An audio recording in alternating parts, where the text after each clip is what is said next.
हरिओम. कल्पवृक्षाच्या छायाखाली साधकांचा आत्मसंवाद या कार्यक्रमामध्ये पुन्हा एकदा आपलं स्वागत. आपण संवाद साधत आहोत परमपूज्य ओमाईंच्या द्वितीय कन्या आणि ज्येष्ठ साधिका कुंदाताई ओक यांच्याशी. कुंदाताई, मागच्या भागामध्ये मी तुम्हाला विचारलं होतं की भरतच्या जन्माविषयीचं काय गोष्ट आहे ती. भरतच्या जन्माविषयी म्हणजे माझं घर आईच्या जवळच होतं. तर रोज एक चक्कर माझी आईच्या घरी असायची. तर आईच्या घरी गेल्यावर आई म्हणे, तू खूप गोष्टी लपवायला लागली माझ्यापासून आजकाल. तर मी म्हटलं, काय लपवलं मी तुला तुझ्यापासून? तर म्हणे की एक गोष्ट तू सांगितली नाही मला, की तुला दिवस गेलेत म्हणून. तर मला आश्चर्य वाटलं की हिला कसं कळलं.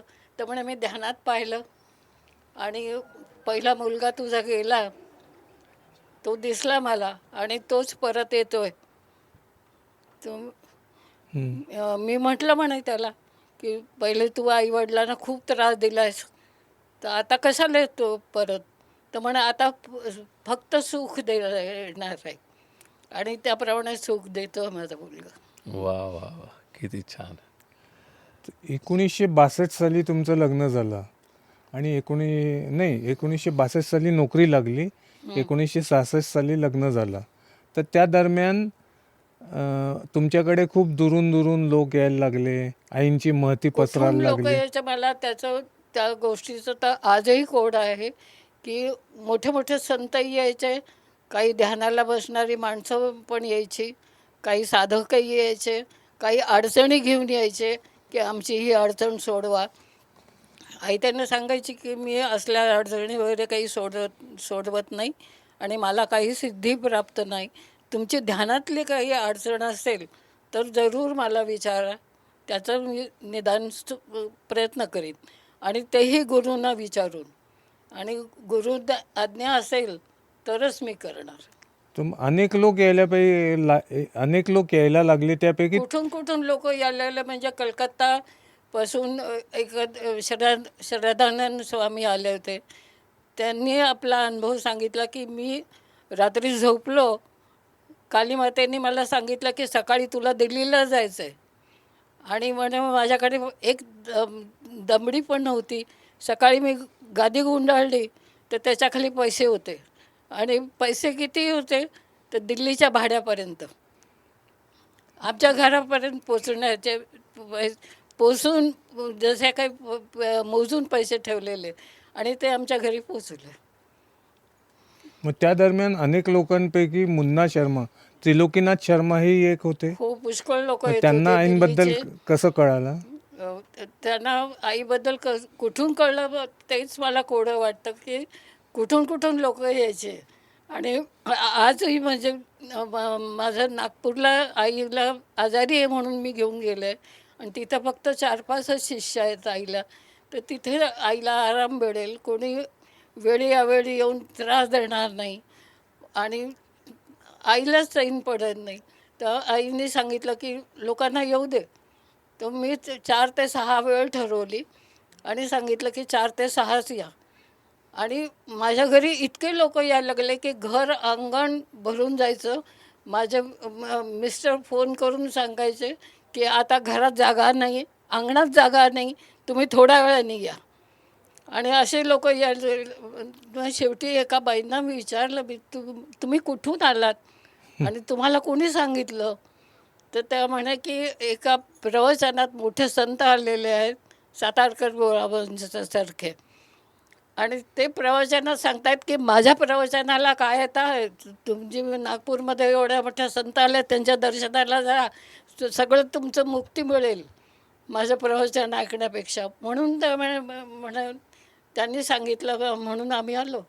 मग लोक जमायचे तेव्हा ते काही आध्यात्मिक शंका वगैरे विचारायचे आईंना? हो, विचारायचे ना, आध्यात्मिक शंकाही विचारायचं. संजीवनी जे पहिल्यांदा आली आमच्या घरी, ती अशी अडचण घेऊन आली होती. ध्यानातलं काहीतरी त्यांना अडचणी वाटायच्या आणि त्याच त्या विचारायला यायचे, आणि ध्यान मार्गातलेच प्रश्न विचारलेला आईला आवडायचं.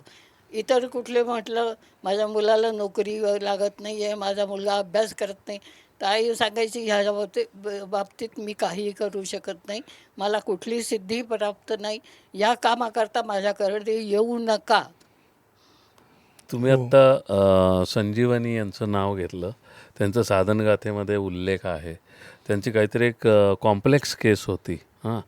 तर ते तुम्ही बघितलंय का हो समोरून त्यांना डोळ्यांनी? खूप त्रास व्हायचा, एवढंच पाहिलं मी. आमच्या घरी राहिल्या होत्या त्या काही किंवा दिवस. आई काही बोलायच्या तुमच्याशी याविषयी? नाही त्यातलं ध्यानातलं तर काही कळत नव्हतं तेव्हा. फक्त एवढंच होतं की त्यांना पाठदुखी, मानदुखी वगैरे असा खूप त्रास व्हायचा. आणि त्या आईना सांगायच्या काही काही की माझी कुंडलिनी अमक्या जागी चुकीची चढली आहे वगैरे. आणि आई त्याचं सोल्युशन काहीतरी करत होती, एवढंच आम्हाला एवढंच माहिती. तुम्हाला माहिती आहे. मला आणखीन एक विचारायचं आहे, की जेव्हा साधन काळामध्ये आईंची कुंडलिनी जागृत झाली ती एकतर अगदी उच्च प्रतीची होती, म्हणजे हाय व्होल्टेज ज्याला आपण म्हणूयात. आणि म्हणजे तो त्रास आईंना भयंकर सहन करण्यासारखा नव्हता हां. म्हणजे जे मी ऐकलेलं आहे, की आईंची पाठ आई बर्फावर झोपल्या तरी बर्फ गरम व्हायचे, इतकी पाठ आईंची गरम व्हायची. मग ह्या काळामध्ये हे घर आणि साधना हे कसं आई मॅनेज करत असेल? घरातल्या कामात तर तिनं कधी कसर केलीच नाही. हे तर मी आजही म्हणेन की किती त्रास असला तरी ती कुणाच्याही कर्तव्यात याला पाणी द्यायचं आहे म्हणजे द्यायचंच आहे, याला औषध द्यायचं आहे म्हणजे द्यायचंच आहे, मग तिला काही हो. पण तुम्हाला असं जाणवलं नाही का, की त्यांना आतून काहीतरी शारीरिक वेदना होत आहेत? कारण त्यावेळेला पुष्कळ भरपूर वेदना व्हायच्या तिला, पाठ दुखायची, पाठीवर लाल चट्टे उठायचे, पाठ खूप अतिशय गरम व्हायची. कधी कधी ती चंदन उगाळून मला सांगायची की माझ्या पाठीला लावून दे. तेवढंच आमच्या मध्ये तिनं काही कमी केलेलं आम्हालाही चालत नव्हतं. आणि आम्ही ती पूर्ण करत होती आणि आम्हाला काही कळत नव्हतं. आज वाटतंय की आपण आईला खूप त्रास दिला. मग तुमच्यामध्ये जो एक आधी मातृभाव म्हणजे आपली आई, तर मातृभाव ते गुरुभाव हा तुमचा केव्हा जागृत झाला? लग्नानंतर का लग्नाआधीच जागृत झाला होता? लग्नाआधी तर बिलकुल नव्हता झाला. म्हणजे आईच पाहिजे असं होतं. तर लग्नानंतर थोडंसं कळायला लागलं. आणि की आई आईची म्हणजे खूप जास्त प्रगती झाली होती, इतके लोक यायला लागले, तिच्या पाया पडायला लागले. तेव्हा वाटलं की आई म्हणजे मोठी आहे काहीतरी आपल्यापेक्षा. आई फक्त आपली आई नाही आहे, आई म्हणजे खूप मोठी आहे. तुम्ही आईंना, तुम्हाला कळालं आता आई खूप मोठ्या आहेत. कधी आईंना कुठला आशीर्वाद मागितला, कुठली एखादं माझं काम होऊ दे असं कधी बोललात? कधी नाही बोलले. म्हणजे माझ्या मुलाच्या लग्नाच्या वेळेला पण अ, ते त्याचं इंटरकास्ट लग्न आहे. आमच्या शेजारीच मुलगी राहत होती. पण आईला प्रपंचाचं काहीही बोललेलं आवडायचं नाही. मी मिरजेला आलेली, तिचे ते राहिले होते तपोवनात, तरी ते अडचण फेस करत होते. आणि तरी आईला प्रपंचातलं कुठलीही गोष्ट विचारलेली आवडत नाही म्हणून मी सांगितलं नाही. तर तिनं विचारलं की तू भरतचं लग्न नाही करत आहे का? म्हटलं भरतचं लग्न करायचं आहे, पण अशी अडचण आहे. तर म्हणत आहे हो म्हणणार. म्हटलं हो. तर माझी तर विचारायचे अजून हिंमत होत नाही आहे. आणि मी तिच्या आईशी बोलले होते. तर तिच्या आई म्हणाली की माझी मिस्टरांची बोलायची हिंमत नाही आहे. तर म्हटलं तुमच्याशिवाय कोण सांगणार आता मिस्टरांना, तर तुम्ही सांगाल ना. तर म्हणा माझीच हिंमत होत नाही आहे. तुम्ही माहेरी येत असाल त्या काळामध्ये, आणि तुमची नाईंचं एक मोकळा वेळ आहे आईंकडे, आणि तुमचं नाईंचं काहीतरी गप्पा म्हणा, संवाद म्हणा, असं काहीतरी होत असेल, तर ते कशा स्वरूपाचं असायचं? घरगुती स्वरूपाचंच असायचं. घराच्या गोष्टी करायच्या, काही बाहेरच्या गोष्टी करायच्या, काही शेजारच्या गोष्टी करायच्या, किंवा काही मी ऑफिसच्या इन्सिडेंटही त्यांना सांगत असे.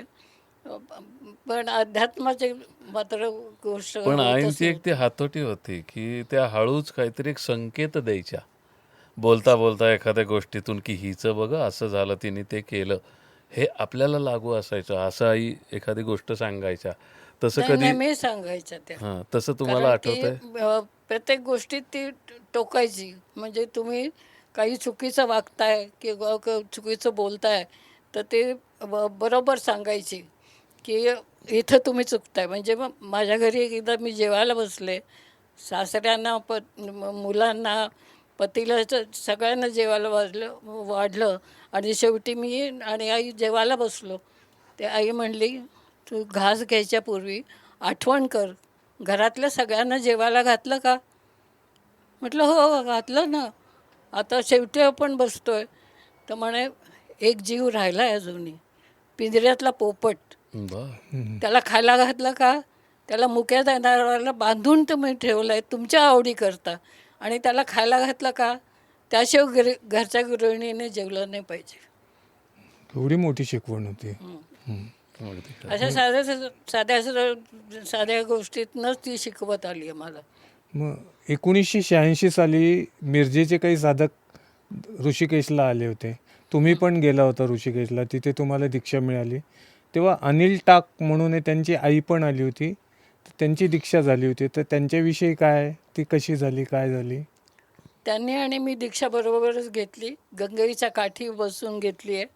आणि दीक्षा मला घ्यायला म्हटलं, पहिलं सांगितलं ना की ठाकूर साहेबांनी मला सुचवलं आणि त्यांनीच सामान सगळं पूजेचं वगैरे दीक्षेचं सामान जे काही लागतं ते त्यांनीच आणून दिलं मला. आणि मग त्यांनी मी दीक्षा बरोबरच घेतली. पण आपल्या आईकडून आपल्या आईला गुरु करावं किंवा आईकडून दीक्षा घ्यावी, गुरु करावा रॉंग टर्म आहे, तर आईंकडून दीक्षा घ्यावी असं तुम्हाला का वाटलं? आईकडून गुरु म्हणून दीक्षा घ्यावी, कारण आई तर महान होतीच, प्रश्नच नाही. ते आणि इतकी तिची आध्यात्मिक प्रगती झालेली होती की आम्ही दिव्याखालचा अंधार म्हटल्यासारखं आम्ही होतो. लेकिन दीक्षा मिळते तर आपण दुसरा गुरु कोणी पाहायचं आणि तो गुरु कसा आहे हे आपल्याला माहिती नसतं. तर आई गुरु आहे, तर आईच्याबद्दल आपल्याला पूर्ण माहिती आहे की फसवाफसवी नाही आहे, की ढोंग नाही आहे. पण मग अनुग्रहाच्या वेळेला आईंनी तुमच्या कपाळाला स्पर्श केला असेल, त्यावेळेला तुम्हाला काही वेगळे पण जाणवलं? हो, माझं प्राणवरती चढत नव्हते कंठातनं. त्यावेळेला आईने सांगितलं की माझ्याबरोबर ध्यानाला बस पहाटे, आणि अशी बस माझ्याजवळ की मी तुला हात लावू शकेन. तर आईच्या पायाशी मी बसले, ध्यानाला बसल्यानंतर आईने एका पर्टिक्युलर वेळेला माझ्या इथे स्पर्श केला कंठाला, तेव्हा माझी पुढे प्रगती झाली. वा. आईंनी तुम्हाला एक रहस्य सांगितलं होतं की ग्रह कसे निर्माण झाले, हो, ते काय? प्रत्येक गोष्ट आईला विचारायची मी. असे उलटे सीधे प्रश्न विचारायचे. तर एकदा आईने सांगितलं की ग्रह कसा निर्माण होतो, म्हणजे एक एक कण कसा एकाशी एक चिकटत जातो आणि मग मोठा ग्रह बनतो. हे कण कणाला चिटकत जातात आणि त्याच्यातनं मग ते मोठे घनता होत तयार जातात होते आणि आणि ते मोठा जमीन तयार होते आणि असा ग्रह तयार होतो आकाशात. आता तुमची दीक्षा झाली, आत्तापर्यंत नातं हे आई मुलीचं होतं, आता नातं आहे गुरु शिष्याचं. तर आता तुम्हाला आई अधिक आवडायला लागले असतील, कारण आता आई तुम्हाला अधिक जवळ ये, माझ्या जवळ बस असं म्हटले असतील त्या तुम्हाला. मग तुमच्या साधनेतली प्रगती आईंनी कशी करून घेतली, किंवा तुमची साधना कशी करून घेतली? साधना तर पुष्कळ, म्हणजे गायडन्स तर मिळतच गेला, ध्यानातही मिळत गेला, एरवी मिळत गेला आम्हाला. आणि प्रत्येक गोष्ट उलटे सीधे प्रश्न आईंना विचारू शकतो, कारण की तिथं आडपडदा काही नव्हताच. गुरुशी पण एक पडदा असू शकतो. जसं मी आईला विचारलं होतं की मी विठ्ठल रखुमाईची भक्त आहे, तर विठ्ठल रखुमाई घरात आणली आहे मी पंढरपूरपासून, मूर्त्या आणल्या आहेत, तर पण देवळात जावं असं का वाटतं, देवळात गेलं की प्रसन्न का वाटतं आपल्याला? तर त्याच्या आईने मला उत्तर दिलं की तिथे व्हायब्रेशन्स, जेवढे भक्त लोक येतात त्यांचे व्हायब्रेशन्स असतात आणि त्यामुळं तुम्हाला तिथे प्रसन्न वाटतं. सगळ्या जे की घरात भक्तांची इतकं मिळू नाही शकत, जे सगळ्या भक्तांची श्रद्धा एकवटलेली असते तिथे. एकवटलेली असते. तुम्ही आईंच्या समोर ध्यान केलं असेल तर त्यातला काही अनुभव तुम्हाला सांगण्यासारखे आहेत का, की आईंच्या समोर तुम्ही बसलेला आहात? आईच्या समोर तर ध्यान लागायचंच. एरवी माझं ध्यान कधी भरकटत जायचे मी, पण आईच्या समोर बसलं की ध्यान नक्की लागायचं. आईच्या आजही खोलीत बसले मी, तिच्या आसनाच्या पलंगाच्या समोर बसले, तर ध्यान लागतं. आणि ही गोष्ट मी माझ्या जावयाशी बोलले, तेव्हा माझे जावई मोठे अतुल बगे त्याही मेडिटेशन करतात. तर त्यांनी म्हटलं की मी आईच्या का त्या खोलीत जाऊन बसू शकतो का ध्यानाला. तर ते गेले होते 2 दिवस मिरजेला आणि आईच्या समोर त्या पलंगासमोर बसून ध्यानही केलं त्यांनी. आणि मला सांगितलं की बरोबर तुम्ही बोलताय की त्या ठिकाणी ध्यान लागतं. पण तुम्हाला ध्यानाच्या माध्यमातून आपली आई किती मोठी आहे असा कधी अनुभव आला का? खूप विराट रूप पाहिलं आहे तिचं मी. म्हणजे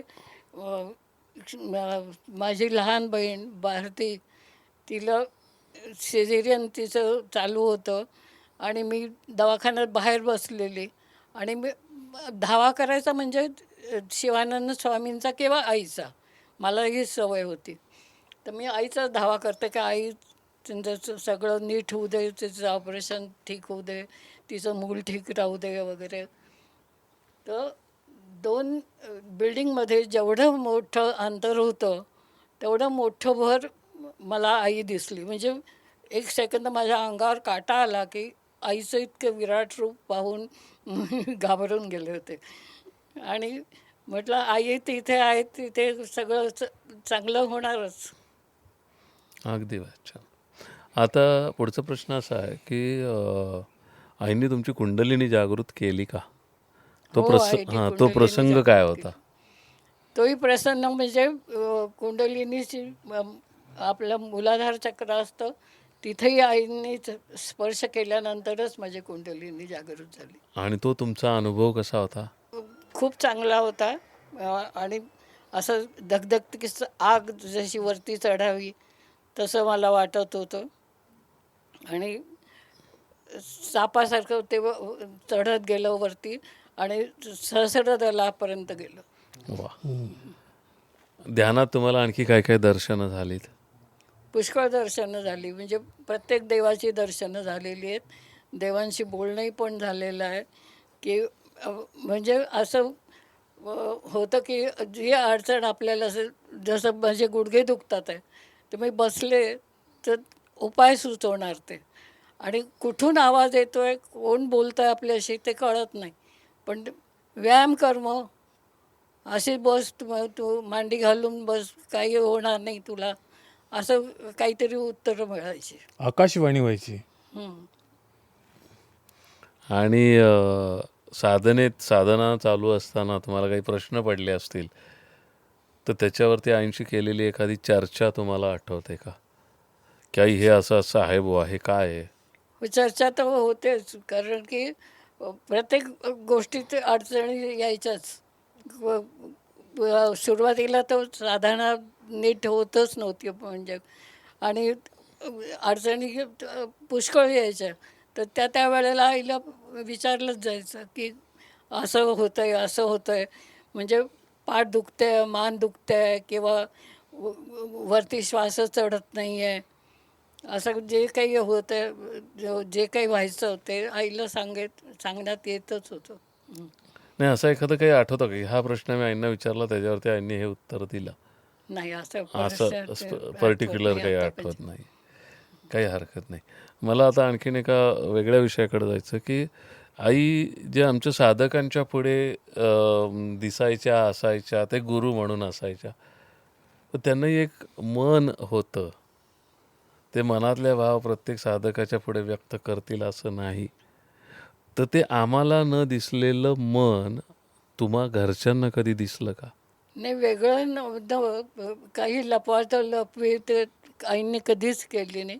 मुलांशी केली नाही, पतीशी केली नाही, किंवा लोकांशी केली नाही, साधकांशी केली नाही.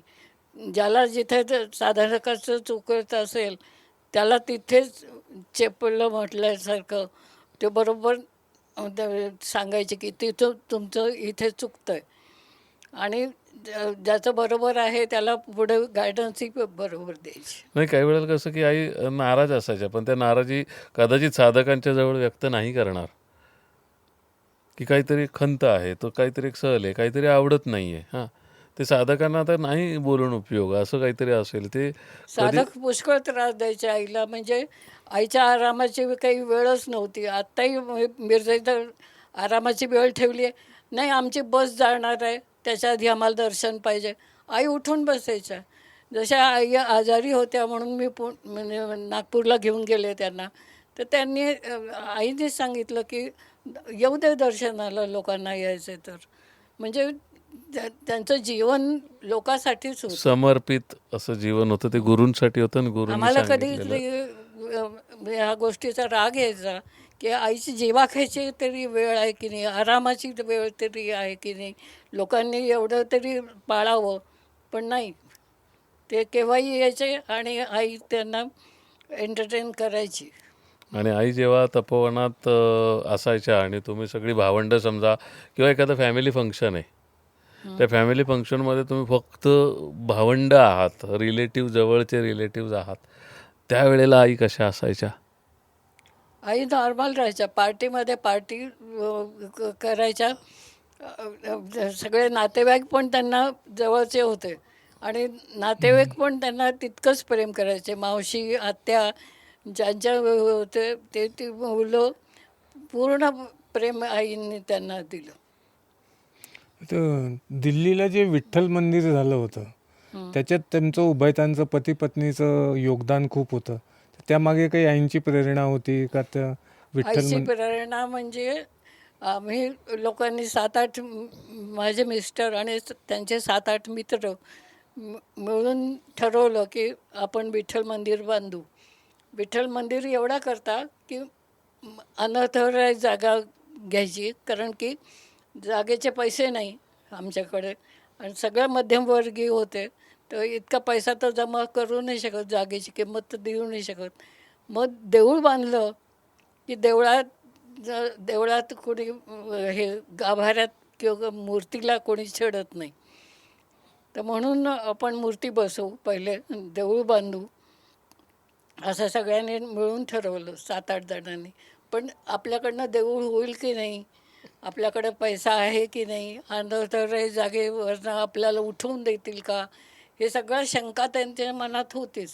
म्हणून आईला बोलवलं, काट्यामध्ये मातीमध्ये तिला ध्यानाला बसवलं आणि तिनं ध्यान लावून सांगितलं की इथे विठ्ठल मंदिर होणार, अपूर्व मंदिर होईल, पूर्ण मंदिर होईल, इतकं उंच होईल की तुम्ही शिखराकडे पाहू नाही शकणार. आज 56 फुटी देऊळ आहे तिथे. वा. आणखी आपण तुमच्या साधनेकडे परत वळूयात. तुमची साधना आईंच्या सानिध्यामध्ये कशी सुरू झाली किंवा पुढे कशी गेली? सानिध्य तर असं जवळ नाही मिळालं मला, की 2000 साली पर्यंत तर मी नोकरी करत असल्यामुळे मला ध्यानाला बसायला तर बिलकुल वेळ नव्हता आणि मी 1 मिनिटही ध्यानाला बसू नाही शकायची. दिवसभर मला काम असायचं, 10 तास मला नोकरी आणि बाकीच्या वेळ घरी. त्यामुळे माझे सासरे पण होते माझ्याजवळ, तर त्यामुळे मला तर अजिबात वेळ. मला रिटायर झाल्यावर मात्र मी रेग्युलर ध्यानाला बसायला लागले आणि तेव्हाच माझी हळूहळू प्रगती झाली, खूप हळूहळू. ध्यानात तुम्ही मानस पूजा करायचे, हो, तर त्यावेळेला तुम्हाला काय दिसायचं?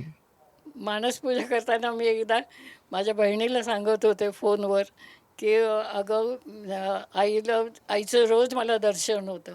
ती म्हणे आईचं दर्शन काय होतं तुला, डोळे बंद केले की आई आपल्या मूर्तीसमोर इतके वर्ष आपण तिला पाहिलं आहे, तर चालता बोलताना पाहिलं आहे, तर फोटो का पाहिला तर डोळ्यासमोर दिसतं, तर आई चालती बोलते तर तुझ्यासमोर दिसणारच, तर दर्शन काय म्हणते तू. तर दुसऱ्या दिवशीपासून मानसपूजेमध्ये आईने हे सुरू केलं की मी दोन्ही पाय पाणी घालते, तर एक पाय आई बाजूला करते म्हटलं हे काय करते, तर मी तुला दर्शन देते, तुला कळत नाही म्हणून सांगते. तसं एकदा मी हार वाहत होते, तर मी बैठक मांडली की मला उठता येत नाही हात टेकल्याशिवाय. दोन्ही हातात हार घेतला आणि मग ते आईच्या गळ्यात घालायचा, तर हात टेकायचा कसा, आणि तर मला उभं राहता यायचं नाही. तर मी गुडघ्यावर होऊन आणि आईच्या गळ्यात हार घालायची. तर आई वाकून माझ्याकडनं हार घालून घ्यायचे. मग एक दिवशी मला म्हणे, तुझ्यासमोर तर मलाच झुकावं लागतंय गं. मग माझ्या चूक लक्षात आली की आपण चुकीचं करतोय हे. मग मी उठून उभे राहायला लागले आणि हार व्हायला लागले. आणि आईंना कधी अशी तुमची आठवण आली आहे की आता तुम्ही नागपूरला, आई मिरजेला, आईंनी कधी तुम्हाला की बाबा किती दिवस झाला आली नाही आहेस, ये वगैरे, असं कधी आईकडे घडलं? ओढ तर मला म्हणजे 24 तासच असायची. आज म्हटलं कोणी तर आज मी गाडीत बसून मिरजेला येणार किंवा आईकडे येणार. आणि आई जवळ राहत होती तोपर्यंत तर रोज भेटतच होती, प्रश्नच नाही. किंवा दिल्लीला होती तोपर्यंतही होते. माझेच नाही, माझ्या मिस्टरांचं पण असं होतं की त्यांनाही लहानपणापासून आई नाही, तर त्यांना वाटायचं की हीच आपली आई आहे. म्हणजे मी ऑफिसला गेले तरी माझे मिस्टर सुट्टी घेऊन चक्क आईकडे जाऊन बसायचे हां, म्हणजे आणि त्यांचं मला नातं दिवसभर वेगळं होतं सांगायचे. आईंशी. म्हणजे तुमच्यापेक्षा जवळचं नातं मग यांनी जावयाशी जोडलं होतं. हां. जावयाशी आईंचं होतं. त्यांच्यात तो आईंविषयी मातृभाव जागृत होता. मातृभाव. पण ते आध्यात्मिक होते का? नाही, आध्यात्मिक नव्हते, सगुण भक्ती जरूर विठ्ठल मंदिरमध्ये केली त्यांनी. बाकी निर्गुण भक्तीमध्ये त्यांचा विचार हे नव्हता. आईंच्या सहवासातला कुठला क्षण तुम्हाला अधिक आवडतो किंवा आठवतो आता? अशी एखादी आईंची भेट? आईची भेट तर नेहमीच गोड वाटायची, प्रश्नच नाही. पण दिल्लीपासून आई जेव्हा मिरजेला रिटायर झाल्यानंतर आली, त्याच्यानंतर माझं भेटणं कठीण होत होतं. आणि 2 दिवसाचा प्रवास करून आम्हाला मिरजेला पोचावं लागायचं. प्लस मला ऑफिसची सुट्टी पाहिजे, घरची अडचण वेगळी, असं सगळं करून जेव्हा मिरजेला पोचायची तेव्हा अपूर्वता वाटायची तिची. पण असा एखादा क्षण तुमच्या डोळे बंद केलं की आईंचा एखादा क्षण तुम्हाला आठवतो का की हा माझ्या सगळ्या आठवणीतला हा सुंदर क्षण होता? सुंदर क्षण तर सगळंच होते. म्हणजे जेव्हा माझी नोकरी लागली तेव्हाही आईला प्रथम सांगायचं. आणि प्रत्येक गोष्ट आनंदाची किंवा दुःखाची ती आईला प्रथम सांगायची. आणि आईला सांगितलं की आई, माझं समाधान व्हायचं की आईला सांगितलं आता. तुम्ही जेव्हा ऋषिकेशला गेला होता तेव्हा गंगेतला लोट्याचा अनुभव काय होता तुमचा? हां, तर लोट्याचा अनुभव असा होता की शिवानंद स्वामी तिथेच आई उभे आहेत आणि शिवानंद स्वामी लोटा भरतात आहे आणि ते गंगेत ओततात आहे. तर आईने विचारलं की त्यातलंच पाणी घेताय आणि त्याच्यातच ओतताय, याचा अर्थ काय आहे? तर आईला उत्तर मिळालं की भरायचं पहिले, जे भरलं आहे तुमच्याजवळ ते ओतून लोकांना द्यायचं. वाटायचं आहे. म्हणजे तिनं आता दीक्षा द्यावी ही त्यांनी आज्ञा केली तिला. हो. आणि मग आईंनी जे प्रथम पुस्तक लिहिलं ते कोणतं होतं? पहिलं पुस्तक तर कोणा एकाचे साधन गाताच होतं. ना संवित त्याच्या धारा. आधी पण आई म्हणजे पुण्याला असताना मी 11 वर्षाची असताना पण आई लेख लिहित होती, काही मासिकांना पाठवत होती.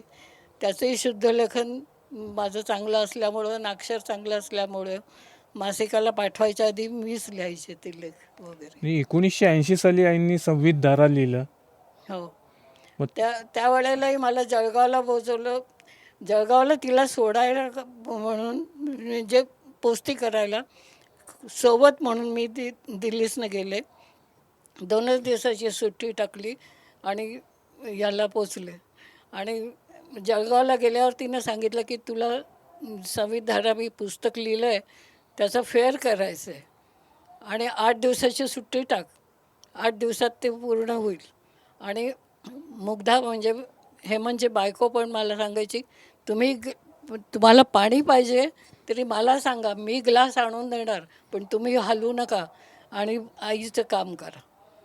आणि त्याप्रमाणे मी 8 दिवसात ते कसं तरी पूर्ण केलं आणि परत गेले. मला तुम्हाला हे विचारायचं की मुग्धा मामी आणि आईंचं एक रिलेशन आम्ही सगळ्यांनीच बघितलं आहे. ह्या रिलेशनबद्दल तुम्ही काय सांगाल? त्यांचंही आईचं मुलीचंच नातं होतं म्हटल्यासारखं. ते आमच्यापेक्षा ती जवळ होती आणि ती आईच्या मांडीवर डोकं ठेवून झोपायचे आणि आम्ही पाहत राहायचं की ती इतकी जवळची झाली. आणि तिला पण वडील नसल्यामुळे सांगायची गोष्ट नाही आहे, पण माझे वडील दवाखान्यात होते आणि ते इतके अशक्त झाले होते की ते उठून बसले आणि पडायला लागले. तर मुग्धा पटकन त्यांच्या पाठीशी बसली की ते पडू नयेत म्हणून. मला नाही सुचलं. इतकी त्यांची समयसूचकता होती. हां, समयसूचकता आणि समरस झाल्या अण्णांच्याबद्दल होत्या. प्रेम तिच्या मनात त्यांना इतकं पूर्ण होतं. तुमच्या त्या घरामध्ये त्या समरस झाल्या होत्या. आता आपण शेवटच्या भागाकडे, शेवटच्या प्रश्नाकडे येऊयात. तुमचं आणि आईंचं एक छान जवळचं नातं होतं आहे. आता जर आई पुन्हा देहात तुम्हाला भेटल्या तर आईंना काय सांगाल? आईंना तर मी हे सांगित की तुमच्या आशीर्वादाने आम्ही सगळेच मंडळी सुखी आहोत. सगळे भावंडं सुखी आहेत, माझी घरचे पण सुखी आहेत, मुलं पण सुखी आहेत. आणि आईंची कुठली शिकवण तुम्हाला अधिक आवडते? कर्तव्य दक्षता तिची सर्वात जास्त आवडते. शिस्त तिची भयंकर होती. ती शिस्त तिनं आम्हाला लावली, ते मला खूप आवडतं. छान. कुंदाताई, आज तुम्ही इथं स्टुडिओमध्ये आलात आणि आमच्याशी संवाद साधला. खरंच सगळ्यांना खूप आनंद झाला. हरिओम. हरिओम. हरिओम. साधकांना हा एपिसोड कसा वाटला याबद्दल जरूर कॉमेंट्समध्ये नक्की लिहा. कुंदातांशी आपली आत्ता जे संवाद झालेला आहे त्याच्यावरून कर्तव्यापुरते राहावं आसक्त, परी अंतरी विरक्त तुम्ही, ह्याची प्रचिती तुम्हालाही आली असेल. त्याविषयी आपलं मत कॉमेंट्समध्ये जरूर सांगा. आमचं हे चॅनल लाईक करा, शेअर करा, सबस्क्राईब करा. भेटूया पुढच्या भागात एका नव्या साधकासोबत. तोपर्यंत हरिओम. हरिओम.